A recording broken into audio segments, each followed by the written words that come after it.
I've been wanting a Wooting for a long time, but I'm not exactly trying to spend Wooting money. So when I found this thing for $35 being called a Wooting Killer, I had to see what the hype was about. And today, we are unboxing it. The board came in a cardboard box, so I knew I had to get my trusty shotgun shell out. After sliding the Aula packaging out of the cardboard box, I realized there was a lot of shiny film on it, which I removed. I'm not gonna lie, I'm not a fan with how much waste there is in the packaging. It came in 2 boxes, a gray bag, and this film. It would have been just fine without the extra box, but I digress. After removing the film, I got the box open, just for the keyboard to be upside down, which is my bad. Anyways, the board came in that classic tech sleeve, which I love. I don't know why, but I love those damn sleeves. It also came with a hard piece of plastic covering the board. Definitely well protected, which I won't complain about. After sliding the board out of the protective sleeve, this is what it looks like.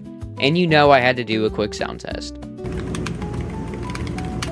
In the package, you're also getting a matching USB-C, white backup switches, a dual-use keycap and switch puller, the branded ribbon, and some metal clasps for the ribbon. I got right onto unpackaging the ribbon to get this thing connected. I was really excited about this feature because I've actually never had a keyboard with one. Now, while I put this ribbon on, I'll explain why I got this board. I saw this advertised everywhere as a Wooting Killer, and a Wooting is literally my dream board, so I couldn't really resist. Among that, I've also been getting back into competitive gaming, and I heard magnetic and 60% keyboards were game changers. Literally. Also, this board was only $35, which is an insane price for what you're getting. Alright, after finally getting the ribbon on, this is what it looks like. And the ribbon is pretty solid too. I tested it to make sure it could hold the board up, and it did well. After hooking it up, I did a typing test and got 85 WPM, a bit faster than I usually get. Honestly, I love this thing already, but there's one problem. I've never used a 60% keyboard before, so I guess we'll see how long it takes before I start missing my 75%. So subscribe if you want to see how that goes. Now that's it for today. Thanks for watching, and let me know what you think down below. Until next time.